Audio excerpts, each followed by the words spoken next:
Hi అండి, welcome to our channel. నేను ఇప్పుడు చదివి వినిపించబోయే కథ హరిణి పార్ట్ 5. పార్ట్ 4లో ఏం జరిగిందో చూద్దాం. నర్సయ్య వణికిపోతూ పుట్టరాజు దగ్గరికి వెళ్ళడంతో అతను నాకు 50,000 ఇవ్వు, నీకు ఎలా చేయాలో చెప్తాను అని నర్సయ్యని బెదిరిస్తూ చెప్తాడు. సరే అని ఒప్పుకుంటాడు నర్సయ్య. నర్సయ్యని మళ్ళీ కృష్ణప్రసాద్ పిలిచినప్పుడు ఏం చేసుకుంటాడో చేసుకోమని మరి అమర్యాదగా చెప్పి నర్సయ్య పంపించేయడంతో డబ్బు సంగతి ఎలా ఉన్నా కనీసం ఆ గొలుసు తిరిగి ఇచ్చేస్తే నర్సయ్యని క్షమించేద్దామని అనుకున్న కృష్ణప్రసాద్ ఇప్పుడు అతనికి మరీ కోపం వచ్చేసింది. సరే ఏం చేయాలో నాకు తెలుసు అంటాడు. ఆ రోజే హరిని డిశ్చార్జ్ చేసే రోజు. తర్వాయి పాలనలోకి వెళ్దాం. నర్సయ్య ఏం చేశాడో తెలుసా? కృష్ణప్రసాద్ రాణి పద్మినికి జరిగిందంతా చెప్పాడు. రాణి పద్మినితో పాటు హరిని కూడా విన్నది. కృష్ణ, అందుకే ఆ విద్యని తీసుకురావద్దంటే విన్నావు కాదు. మనమే కష్టాలు పడి చేస్తుంటే వీళ్ళందరినీ నెత్తిన పెట్టుకుని వచ్చావు. ఇప్పుడు దాని బుద్ధి చూసావా? అలగా వాళ్ళతో చేరిపోయి మనకే ఎసరు పెట్టింది. రాణి పద్మిని కోపంగా అంది. చిన్నపిల్ల ముచ్చటపడి వచ్చింది. పాపం, దానికేం తెలుస్తుంది ఇలాంటి మోసాలు ఉంటాయని? మనమే ముందు ఊహించి చెప్పాల్సింది అన్నాడు కృష్ణప్రసాద్. డబ్బు పోతే పోయిందిలే, కనీసం సొదగొలుసైనా నర్సయ్య తెచ్చిస్తే చాలు అన్నాడు. నర్సయ్య అది తిరిగిస్తాడనే అతను అనుకున్నాడు. రాణి పద్మినికి కోపంతో మండిపోతున్నా ఏం చేయలేక ఊరుకుంది. హరిని డిశ్చార్జ్ అయ్యాక ఆ తర్వాత నర్సయ్య పని చూడొచ్చులే అనుకుంది. హరిని డిశ్చార్జ్ అయ్యి వస్తుంటే కృష్ణప్రసాద్ ఆనందం పట్టలేకపోయాడు. తండ్రి ఆనందం చూసి హరిని మనసు సంతోషంతో గంతులేసింది. తండ్రి అంత సంతోషంగా ఉండడం హరిని ఎప్పుడూ చూడలేదు. ఇన్నాళ్ళుగా ఆయన్ని సంతోషంగా చూడాలని ఎంతో ఎంతో అనుకుంది హరిని. ఈ లోకంలో తండ్రి తప్ప ఎవరూ తెలియని మనిషి హరిని. హరిని తిరిగి ఇంట్లో అడుగుపెట్టింది. కృష్ణప్రసాద్కి కడుపు నిండిపోయినట్లు అనిపించింది. హరినికి ఒళ్ళు తుడిచి గౌను వేసి అన్నం తినిపించి పడుకోబెట్టింది రాణి పద్మిని. విద్యని కూడా పిలిచి భోజనం వడ్డించింది. అంతా తినేశారు. ఇంక నేను వెళ్తాను అంది రాణి పద్మిని. రాణి పద్మిని వెళ్ళిపోయాక అంతా విశ్రాంతి తీసుకుంటున్నారు. కాలింగ్ బెల్ మోగింది. కృష్ణప్రసాద్ వెళ్ళి తలుపు తెరిచాడు.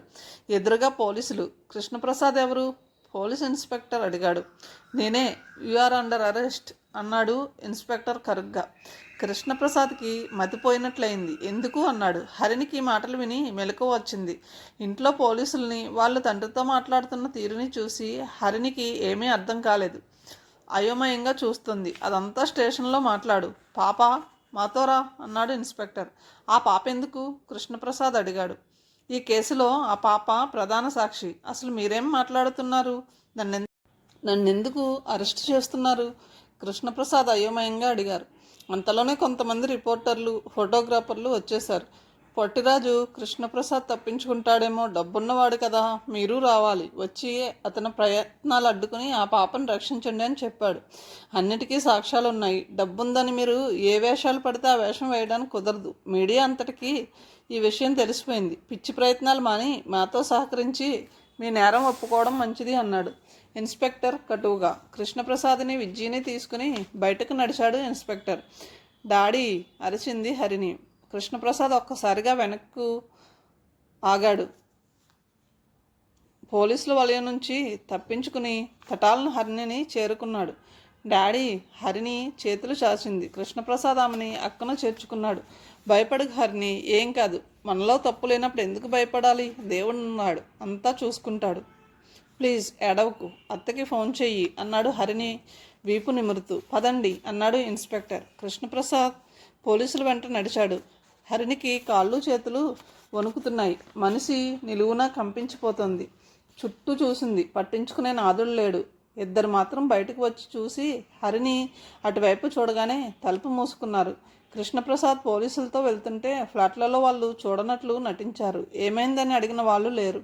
హరిని ఏడుస్తూ రాణి పద్మినికి ఫోన్ చేసింది. అత్త, డాడీని పోలీసులు తీసుకెళ్లారు. ఏడుస్తూ చెప్తున్న హరిని మాటలు రాణి పద్మినికి మొదట అర్థం కానేలేదు. ఏమైందే? అసలు వస్తున్నానుండు, ఎటు వెళ్ళకు, భయపడకు అంది రాణి పద్మిని. వెంటనే బయలుదేరి కారు వేగంగా నడుపుకుంటూ వచ్చింది. ఆమెకు కూడా అయోమయంగా ఉంది. వచ్చాక ఆమెకి భర్తకి ఫోన్ చేయాలన్న ఆలోచన గబగబా రామ్కుమార్కి ఫోన్ చేసింది. అతను నిర్ఘాంతపోయాడు. ఎవరనుకుని ఎవరిని తీసుకువెళ్లారో నేను వెళ్ళి విడిపించుకుని వస్తాను, భయం లేదు అన్నాడు ధైర్యం చెబుతూ. తనే అన్నీ చూసుకుంటానని, రాణి పద్మిని హరిని విషయం మాత్రం చూసుకోమని చెప్పాడు. అతను ఊహించిన విషయం వేరు, జరుగుతున్న పరిణామాలు వేరు. కేసు అతను అనుకున్నంత ఈజీ కాదు. నర్సయ్య పొట్టిరాజు ఒక వ్యూహం ప్రకారం పకడ్బందీగా వెళ్ళిన వల. అందులో కృష్ణప్రసాద్ పూర్తిగా ఇరుక్కుపోయాడు.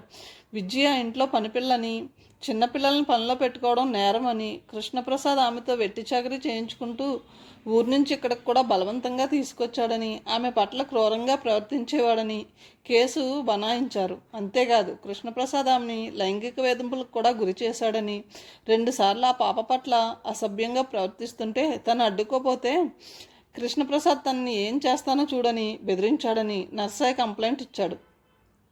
రాజు అంతకుముందే నారాయణపురంకి మనుషుల్ని పంపించి విజ్జి తల్లిదండ్రులు పిలిపించాడు. డబ్బు నగలు చోరీ అయ్యాయని, విజ్జి ఒక్కతే ఇంట్లో ఉండడం వల్ల ఆ దొంగతనం ఆమెనెత్తికే చుట్టుకుందని బెదిరించాడు. అయ్య బాబోయ్, ఏదో ఊరు చూస్తానంటే పంపించాం, ఇదేం గొడవ, ఇప్పుడు ఏం జరుగుతుంది అన్నారు వాళ్ళు హడలిపోయి. మీ పిల్లల్ని తీసుకెళ్ళి జైల్లో పెడతారు, ఏ 10 ఏళ్ళలో జైలు పడుతుంది, అది చిన్నపిల్ల కాబట్టి ఆ నగలు మీకే ఇచ్చి ఉంటుందని మిమ్మల్ని కూడా బొక్కలోకి తోసి మక్కెలు ఎరగొడతారు అన్నాడు రాజు. వాళ్ళకి రాజు తప్ప తమను రక్షించే నాదుడు కనిపించలేదు. నువ్వే ఏదో ఒకటి చేసి మమ్మల్ని రక్షించాలి బాబు అని కాళ్ళ మీద పడ్డారు. వాళ్ళకి అతను దేవుడిలాగా కనిపిస్తున్నాడు. ఏం చేయమంటారు బాబు, పేదవాళ్ళం, మాకు దిక్కేది అన్నారు. నేనేం చెప్తే అది చేస్తే చాలు అన్నాడు రాజు. ఆ తర్వాత వాళ్ళేం చెప్పాలో అంతా బోధించాడు. వాళ్ళకి చెప్పిన మాటలే అంతకు ముందే విజ్జికి చెప్పి ఆమె చేత కూడా ఏం చెప్పాలో, ఎలా తప్పించుకోవాలో అని ప్రాక్టీస్ చేయించాడు. నల్లటి చీకట్లు ముసురుకుంటున్నాయి. పోలీస్ స్టేషన్లో కూర్చున్న కృష్ణప్రసాద్కి తనేమిటో, ఎక్కడున్నాడో కూడా అర్థం కాని అయోమయ స్థితి ఆవరించింది. అసలేం జరుగుతుంది, ఎందుకు జరుగుతుంది, ఏమిటిదంతా? నిలువెల్లా నిస్పృహతో దిగులు దుఃఖాల ప్రతిబింబంలా ఉన్నాడు. అన్నిటికీ మించి హరిని గురించిన ఆలోచన. రామ్కుమార్ లాయర్ని వెంట పెట్టుకుని వచ్చాడు. వాళ్ళని చూడగానే కృష్ణప్రసాద్కి ప్రాణం లేచి వచ్చింది. ఏం జరిగింది? లాయర్ అన్నీ తెలుసుకున్నాడు. కేసు వివరాలు విని అడ్వకేట్ మొహం కల తప్పింది. బెయిల్ దొరకడం కష్టం అన్నాడు. ప్రయత్నిద్దాం అన్నాడు రామ్కుమార్. అప్పటికి కృష్ణప్రసాద్కి కేసు వివరాలు, దాని తీవ్రత తెలిసాయి. ముక్కుకి సూటిగా పోవడం, నిర్మలంగా ప్రవర్తించడం తప్ప అతనికి మరోటి తెలియదు. ఇట్లా దొంగ దెబ్బ తీసే వాళ్ళు ఉంటారని అతనికి తెలియదు. అందుకే అతను ఇలా జరగవచ్చునేమో అని కూడా ఎంత మాత్రం ఊహించలేకపోయాడు. ఇది అతనికి పెద్ద షాక్, ఊహించలేని దెబ్బ. అతను దాన్ని తట్టుకోలేక విలవిల్లాడాడు. గుండె మీద సమ్మెటపోట్లు పడ్డట్లు బాధపడుతున్నాడు. నరసయ్యకు తను అడిగినంత డబ్బిచ్చాడు. ఏ సాయం కావాలన్నా చేస్తానన్నాడు. లోకంలో అంతా తన సొంత మనసులేనని, తన అన్నదమ్ముల్లాంటి వాళ్ళేనని నమ్మిన తనక ఇంత నింద. ఇదేం లోకం? విజ్జిని తను ఎంతగా ఆదరించాడు. ప్రేమతో తమ ఇంట్లో కూతుర్లా ఆదరిస్తున్న విజ్జి పని మనిషా? పసిపిల్లను పనిలో పెట్టుకుని ఆ పైన లైంగికంగా వేధిస్తున్న కఠినాత్ముడా తను? అయ్యో, ఎంత మాటలు అంటున్నారు. కృష్ణప్రసాద్ అంతవరకు గౌరవము ఆదరము తప్ప మరొకటి ఎరగడు. ఈ అవమానం తిరస్కారం అతన్ని నిలువున కృంగదీశాయి. మంచిని మానవత్వాన్ని మాత్రమే నమ్ముకున్న మనిషి కృష్ణప్రసాద్. ఒక్కసారిగా తనకు ఎంత మాత్రం పరిచయం లేని దుర్మార్గాన్ని, దానవత్వాన్ని చూసిన అతని గుండె క్షోభించింది. గుండెల్లో నొప్పిగా అనిపించి ఛాతీ రుద్దుకున్నాడు. ఏమైంది, నెప్ప అడిగాడు రామ్కుమార్. లేదు అనేసి ఊరుకున్నాడు కృష్ణప్రసాద్. సరే, బెయిల్ కోసం సాధ్యమైనంత ప్రయత్నిస్తాను అన్నాడు అడ్వకేట్. అతని ప్రయత్నం ఫలించలేదు. కృష్ణప్రసాద్ దురదృష్టమో నర్సయ్య అదృష్టమో కానీ నర్సయ్యకి విజ్జి కేసుకి విపరీతమైన పబ్లిసిటీ లభించింది. ధనమదంతో కన్ను మిన్ను కానని వ్యక్తిగా కృష్ణప్రసాద్కు ముద్రపడిపోయింది. చాలా సంఘాల వాళ్ళు స్వచ్ఛందంగా వచ్చి నర్సయ్యకి అండగా నిలబడ్డారు.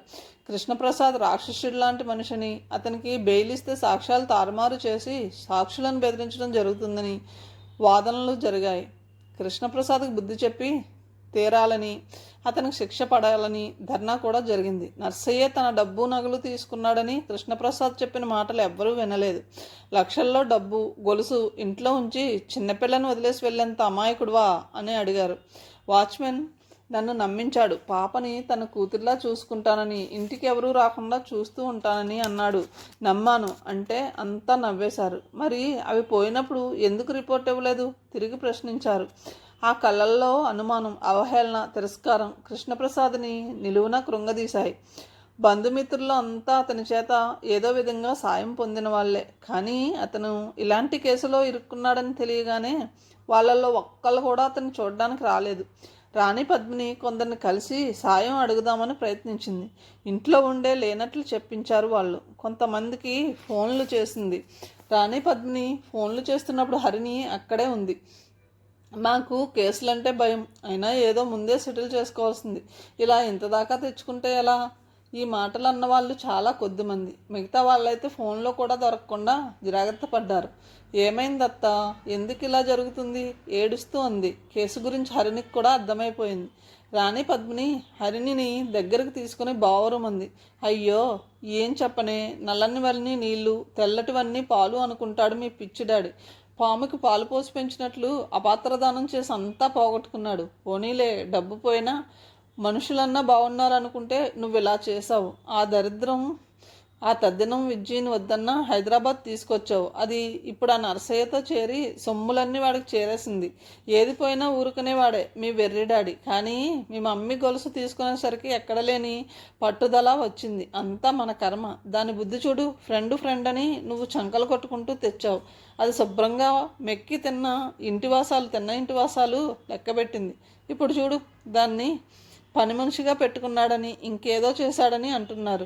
అన్నయ్యకి జైలు శిక్ష పడుతుంది. చూసావా ఈ దారుణం? నల్లటివన్నీ నీళ్లు కావు, మెరిసేదంతా బంగారం కాదు.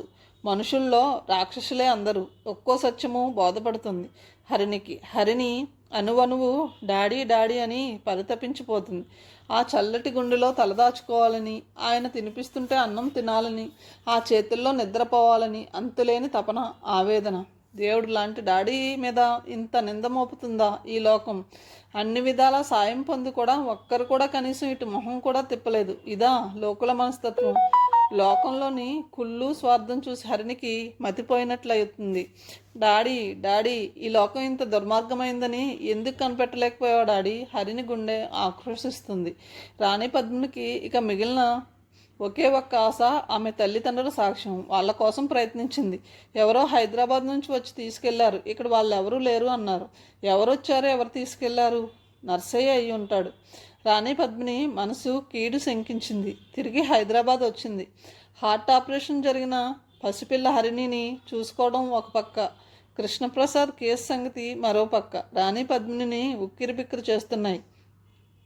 విపరీతమైన పట్టుదల, కార్యదీక్ష ఉన్న మనిషి రాణి పద్మిని. అందుకే ఇంతంత సంఘటనలు అనుకోనివి జరుగుతున్నా నిరాశపడకుండా తన ప్రయత్నాలు కొనసాగిస్తోంది. కృష్ణప్రసాద్ కస్టడీలోనే ఉన్నాడు.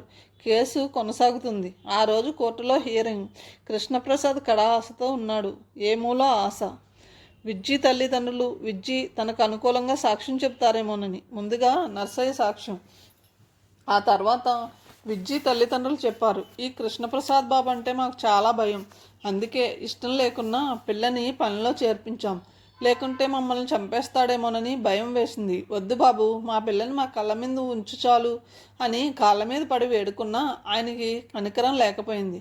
ఇక్కడికి తెచ్చి నానా చాకరీ చేయించి మొహాన చెంగు కప్పుకొని ఏడుస్తూ చెప్పింది విజ్జి తల్లి. విజ్జి తండ్రి కూడా అదే చెప్పాడు. ఆ తర్వాత విజ్జి సాక్ష్యం చెప్పింది.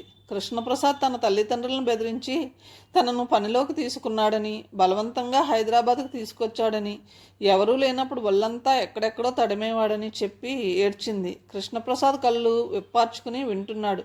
విజ్జి చెప్పుకుంటూ పోతోంది. హరిణి మతిపోయిన దానిలా చూస్తుంది. అన్నీ వింటుంటే తను అసలు ఎవరు, హరిణేనా అన్న అనుమానం వచ్చింది. అంతా రాక్షసులు, పిశాచాలు. తను ఒక పిశాచి.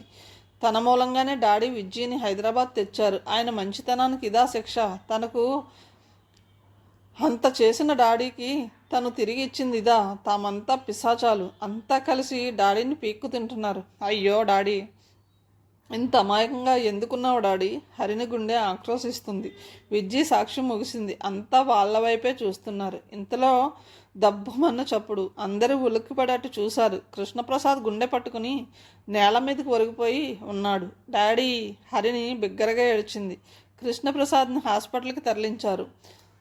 వండర్ హెల్త్ హాస్పిటల్, అందులో intensive care unit. Krishnaprasad bed మీద కళ్ళు మూసుకుని పడుకుని ఉన్నాడు. మత్తులో ఉన్న అతని మొహం ఆందోళనగా, ఉద్రిక్తంగా, అశాంతిగా ఉంది. ఉండుండి అతను ఒక్కసారిగా కళ్ళు తెరిచాడు. హరిని గట్టిగా పలవరించాడు. ఆ నిశ్శబ్దంలో అతని కంఠం భయంకరంగా వినిపించింది. డ్యూటీ డాక్టర్ పరిగెత్తుకుని వచ్చాడు. పక్కనే ఉన్న నర్సులు, రాణి పద్మిని అంతా పరిగెత్తుకుని వచ్చారు. అన్నయ్య! కృష్ణప్రసాద్ కళ్ళు తెరిచాడన్న ఆనందంతో కళ్ళ నీళ్లు తుడుచుకుంటూ ఆతృతగా పిలిచింది రాణి పద్మిని. పద్మిని, హరిని ఎక్కడా? కృష్ణప్రసాద్ ఆతృతగా అడిగాడు. ఇంట్లో ఉందన్నయ్య, నిద్రపోతుంది. పడుకో, రేపు పొద్దున్నే పిలుచుకుని వస్తాంలే అంది రాణి పద్మిని. కృష్ణప్రసాద్ విరక్తిగా, నిరాశగా నవ్వాడు. నాకు అంత టైం లేదు అన్నాడు. పద్మిని ఉలిక్కి పడింది. ఏంటన్నయ్య, ఏమిటిది? నీకేం, హాయిగా రికవర్ అవుతావు అంది. పడుకోండి ప్లీజ్, రిలాక్స్, లేకపోతే మీ లైఫ్కే రిస్క్, డ్యూటీ డాక్టర్ హెచ్చరించాడు. నా విషయం నాకు బాగా తెలుసు. పద్మిని, హరిణిని పిలు, కృష్ణప్రసాద్ దృఢంగా అన్నాడు. పద్మిని అయోమయంగా చూస్తుంది. ఒక్కొక్క సంఘటన చూస్తుంటే ఆమె గుండె చెదిరిపోయినట్లు కనిపిస్తుంది. అంత ఉక్కులాంటి మనిషి కూడా దిగజారి దిగులుగా అయిపోయింది. నేను చెప్పింది చెయ్యి. కృష్ణప్రసాద్ కంఠం ఆ నిశ్శబ్దంలో పిడుగులా ధ్వనించింది. క్షణాల మీద హరిణి కోసం కబురు వెళ్ళింది. నిమిషాల మీద హరిణిని కారులో హాస్పిటల్కి తీసుకొచ్చారు. బయట పోలీస్ కానిస్టేబుల్స్ పహారా, జైలు గదికి ఏమాత్రం తీసిపోని వాతావరణం. సదా చిరునవ్వు, దయా వలికే మొహంతో ధర్మమూర్తిలా ఉండే తండ్రి దీనంగా, హీనంగా హాస్పిటల్ గదిలో దిక్కులేని ఖైదీలా పడి ఉండడం హరిని గుండె బద్దలైపోయింది. హరిణిని చూసిన కృష్ణప్రసాద్ ఒక్కసారిగా చేతులు చాచాడు. హరిణి ఒక్క పరుగున వెళ్ళి ఆ చేతుల్లో ఒదిగిపోయింది. తండ్రిని బల్లిలా ఖర్చుకుపోయింది. కృష్ణప్రసాద్ రొప్పుతున్నాడు. డాక్టర్లు, నర్సులు అంతా అసహనంగా చూస్తున్నారు. మీరంతా బయటకు వెళ్ళండి, నాకు ఏకాంతం కావాలి. నేను, పద్మిని, హరిణి మాత్రమే ఈ గదిలో ఉండాలి శాసిస్తున్నట్లు చెప్పాడు కృష్ణప్రసాద్. కానీ మీ పరిస్థితి నాకు తెలుసు, అందుకే చివరి క్షణాలైనా నన్ను మా వాళ్లతో గడపనివ్వండి కరుగ్గా చెప్పాడు కృష్ణప్రసాద్. అంతా చేసేది లేక బయటకు వెళ్ళారు. తండ్రిలోని ఈ రూపం హరిణికి కొత్తగా ఉంది. పద్మిని, తలుపులు మూయి అన్నాడు కృష్ణప్రసాద్. పద్మిని తలుపులు మూసింది. కృష్ణప్రసాద్ ఏం చెప్తాడని ఆతృతగా ఉంది పద్మినికి. ఆయన నోరు తెరిచాడు. పద్మిని, హరిణి, నేను చెప్పేది జాగ్రత్తగా వినండి. హరిణి, నేను చెప్పే మాటలు నీ గుండెలో శిలాక్షరాలలో నిలిచిపోవాలి, ఎప్పటికీ మర్చిపోకూడదు, అర్థమైందా అడిగాడు కృష్ణప్రసాద్. హరిణి అర్థమైనట్లు తల ఊపింది. కృష్ణప్రసాద్ ఆయాసపడుతున్నాడు. మధ్య మధ్య గుండె రుద్దుకుంటున్నాడు. అయినా ఆయన కళ్ళల్లో ఏదో దృఢ నిశ్చయం కనిపిస్తుంది. హరిణి, నీకు 10 ఏళ్ళు దాటాయి, పరిస్థితులు అర్థమయ్యే ఉంటాయి. ఇన్నాళ్ళు నేను అందరూ ఒకటేనని, ధర్మ మార్గమని, దాన ధర్మాలని నా జీవితం అంతా నా ఆశయాలకు దారపోసాను. నీకు అదే నూరిపోసాను. కృష్ణప్రసాద్ హరిణి కళ్ళల్లోకి చూశాడు. యమధర్మరాజు నుంచి సత్యం తెలుసుకుంటున్న నచికేతుడిలో కనిపించిన శ్రద్ధ ఆమె కళ్ళల్లో కనిపిస్తుంది. కృష్ణప్రసాద్ నిట్టూర్చాడు. చివరికి నాకు దక్కిందేమిటి? అవమానం. బతికుంటే జైలు జీవితం, అంతేగా. ఈ లోకం దుర్మార్గపు లోకం. నువ్వు ఎవళ్ళ కోసం జీవితం దారపోస్తావో వాళ్ళే నిన్ను మింగేస్తారు. ఎవరిని నమ్మకు. దాన ధర్మాలంటూ పైసా కూడా ఖర్చు చేయకు. నీ ఎత్తు నుంచి సెంటీమీటర్ కూడా కిందకు దిక్కు. ఎక్కడ ఉంచాల్సిన వాళ్ళని అక్కడే ఉంచు. హరిణి శ్రద్ధగా వింటుంది. ఒక్కో అక్షరము బేజాక్షరమే ఆమె గుండెలో బలంగా నాటుకుపోతుంది. అన్నయ్య, ఇవన్నీ తర్వాత చెప్పొచ్చులే. నీకు గుండె జబ్బు, దానికి గుండె జబ్బు. విని తట్టుకోలేక దానికి ఏమైనా జరిగితే హరిణి మీద కృష్ణప్రసాద్కున్న ప్రేమ పద్మినికి తెలుసు. కనీసం హరిణి ప్రాణానికి ఆపదంటే అయినా ఆగుతాడేమో అనిపించింది ఆమెకి. కృష్ణప్రసాద్ నిస్పృహగా నవ్వాడు. పద్మిని, నేను చెప్పే సత్యాలు నాకు ఇదివరకు తెలియక ఏ స్థితికి వచ్చానో చూస్తున్నావుగా. నాకు పట్టిన గతి నా కూతురికి పట్టకూడదు. అది ఇవి వినలేక, తట్టుకోలేక గుండె బద్దలై చచ్చిపోయినా కూడా నాకు సమ్మతమే, కానీ నాలా మాత్రం ఎన్నడూ కాకూడదు అన్నాడు కృష్ణప్రసాద్. హరిణి కృష్ణప్రసాద్ చేతిని పట్టుకుని ఉంది. డాడీ అంది కన్నీళ్లతో. కృష్ణప్రసాద్ నిస్పృహగా నవ్వాడు. ఇంకెక్కడ డాడీ తల్లి, ఈ లోకంలో నిన్ను ఒంటరిదాన్ని చేసి వెళ్ళిపోతున్నాను హరిణి. ఈ లోకంలో సున్నితమైన మనసు ఉన్నవాడు బతకలేడు. సెన్సిటివ్గా ఉండడం వల్లే నేను జీవితాంతం నరకయాతన అనుభవించాను. ఎక్కడ ఎవరు ఏ కష్టం పడ్డా నా గుండె కొట్టుకొని పోయేది. వాళ్ళ కష్టాలు నన్ను నిద్రపోనిచ్చేవి కావు, అన్నం తిననిచ్చేవి కావు.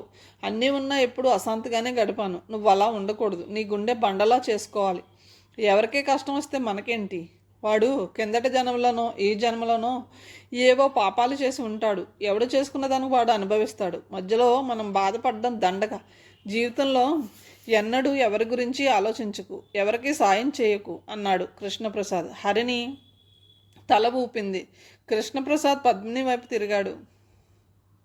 పద్మిని, నేను రాంగ్, నువ్వే కరెక్ట్. ఇక నుంచి హరిని బాధ్యత నీది. దాన్ని దృఢంగా కరెక్ట్గా ఈ లోకంలో తెలివిగా బతికేట్లు తయారు చేయి. పద్మిని మౌనంగా తల ఊపింది. పద్మిని, కృష్ణప్రసాద్ పిలిచాడు. చెప్పన్నయ్య. పద్మిని కళ్ళనీళ్లతో ఉంది.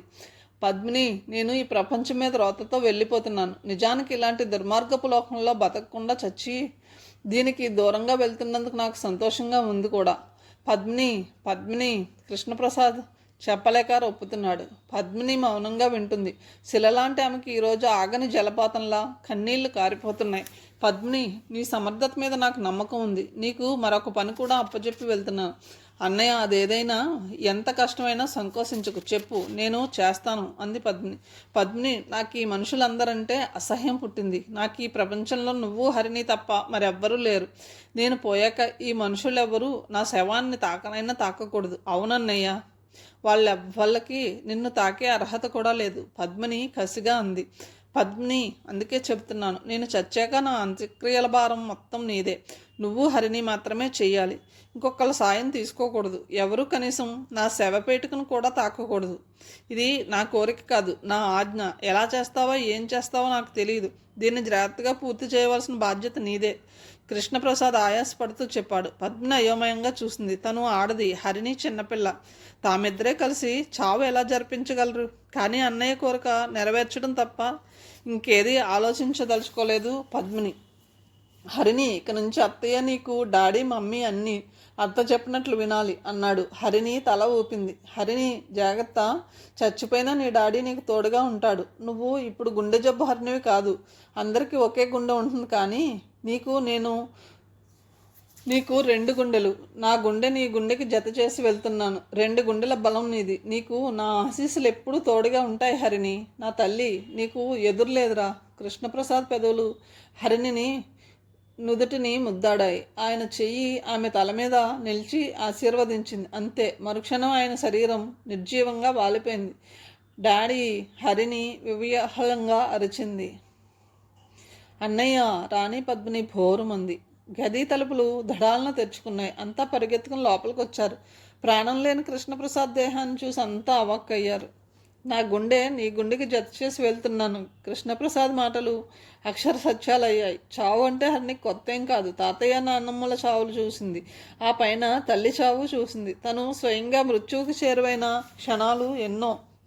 మనసన్నాక పోక తప్పదని, ఈ లోకం శాశ్వతం కాదని హరినికి అప్పటికే తెలుసు. చావుని అంగీకరించగల స్థితిలో ఉన్న హరిని తండ్రి దిక్కుమాలిన చావుని మాత్రం అంగీకరించలేకపోయింది. హరినికి తండ్రి మీద ఉన్న ప్రేమ అంతులేనిది, అనంతమైనది. దానిని కొలవడానికి ఏ కొలత ఈ ప్రపంచంలో లేదు. ప్రేమే కాక భక్తి, గౌరవం, ఆరాధనాభావం కూడా ఉన్నాయి. ధర్మమూర్తి లాంటి తన తండ్రికి ఈ గతి పట్టించిన వాళ్ళని హరిని క్షమించలేకపోయింది.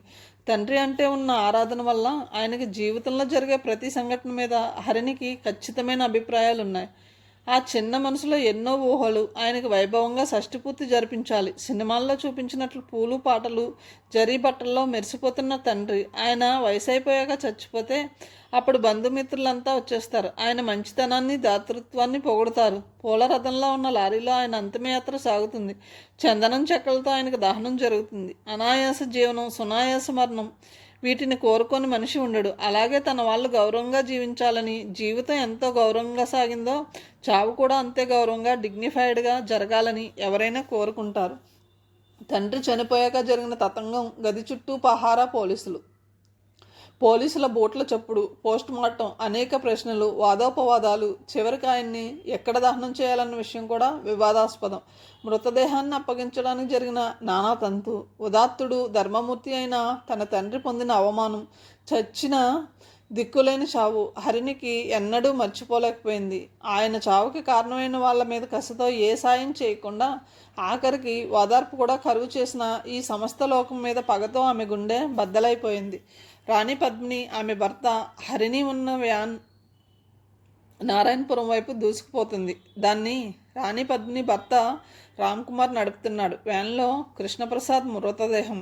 అందరినీ తన వాళ్ళనుకుని తాను అందరివాడై నిలిచి తన ఆస్తిలో 90% దాన ధర్మాలకి ఇతరులకు సాయం చేయడానికే ఖర్చు పెట్టి ఔదార్యంలో ఉదాత్తతల్లో ఎంతో ఉన్నత శిఖరాలకు ఎదిగిపోయి 10 మంది కోసం పాటుపడ్డ కృష్ణప్రసాద్ అంతిమయాత్రకి కుటుంబ సభ్యులు తప్ప మరెవ్వరూ లేరు. కొంతమంది ఆప్తులనబడే వాళ్ళు, ఆయన చేత అనేక సాయాలు పొందిన వాళ్ళు ఎవ్వరూ రాలేదు. పేపర్లలో వార్తలు చదివి సంగతి తెలిసిన వాళ్ళు కూడా ఏమీ ఎరగనట్లు ఉండిపోయారు.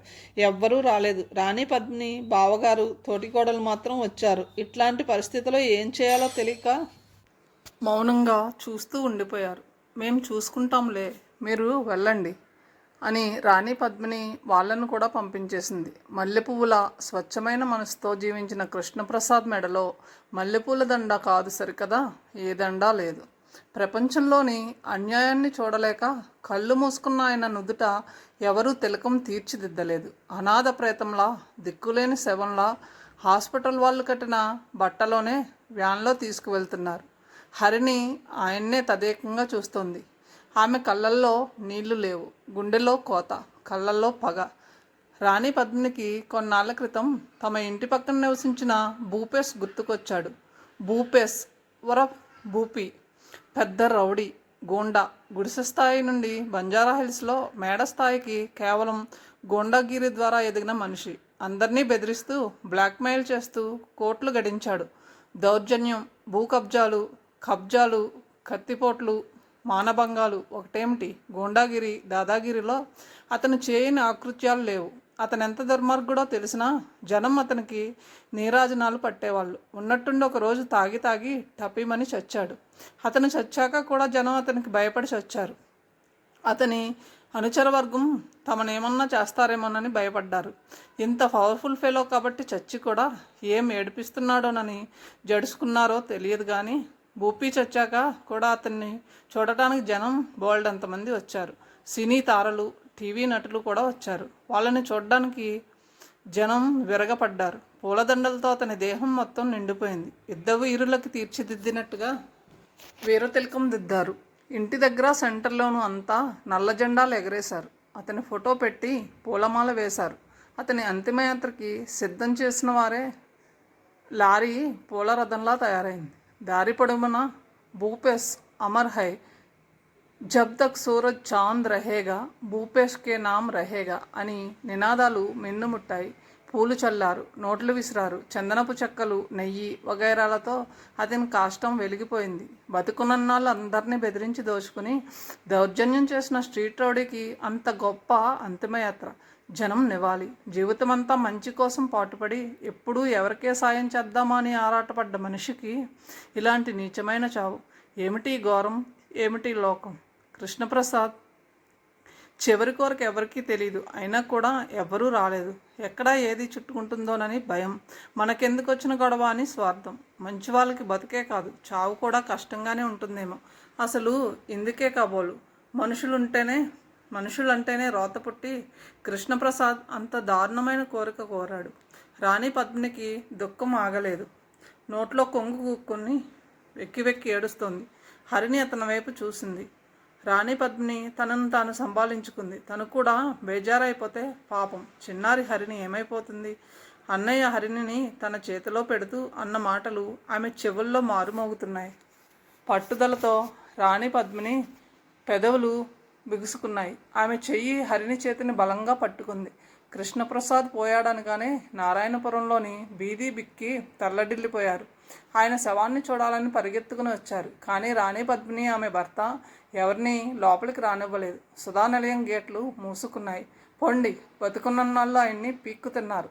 మీ మూలంగానే అన్నయ్య పోయాడు. ఇంకా మీ కసి తీరలేదా? ఇటు కానీ వచ్చారంటే చంపేస్తాను, ప్రళయ దుర్గలా గర్జించింది రాణి పద్మిని. అంతా ఏం చేయాలో తెలియక చూస్తున్నారు. మేము అసలే బాధలో ఉన్నాం, మమ్మల్ని పలకరించకండి, వెళ్ళండి. మేడ మీద నుంచి అరిచింది రాణి పద్మిని. జనం ఒక్కొక్కళ్ళే వెళ్ళిపోయారు. హరిణి అంతా మౌనంగా చూస్తుంది. అత్త, వాళ్ళు ఎందుకు వచ్చారు? ఎందుకు వస్తారే? డబ్బు కోసం. మనిషిపోయాడు కదా. చావు విందుకి దినవారాలు పెట్టేటప్పుడు చేసే దాన ధర్మాలకి ఎగబడి వస్తారు. మనిషి చచ్చాడన్న బాధ ఉండదు, దోచుకుపోదామని వస్తారు. రాణి పద్మిని కసిగా తిట్లు తిట్టింది. మామూలుగా అయితే ఎంతో డిగ్నిటీ మెయింటైన్ చేస్తూ చాలా స్టైల్గా తప్ప మాట్లాడిని రాణి పద్మిని నోట్లోంచి కోపం వస్తే బూతులు కూడా వచ్చేస్తాయి. కానీ ఆ కోపాన్ని కూడా ఎక్కడెక్కడ ఎలా ఏ భాషలో ప్రదర్శించాలో కూడా ఆమె అదుపులోనే ఉంటుంది. ఇతరుల దగ్గర ఆ కోపాన్ని ఇంగ్లీష్లో చూపిస్తుంది. తన భర్త దగ్గర మాత్రం పచ్చి తెలుగులో తిట్లు తిడుతుంది. ఇప్పుడు హరిణి ఆమెకు బాగా చేరుకైంది కాబట్టి ఆమె దగ్గర కూడా అరమరికలు లేకుండా మాట్లాడిస్తుంది. కథను ఇంతటితో ముగిస్తున్నాను. తిరిగి తరువాయి భావంతో కలుద్దాం. Thank you.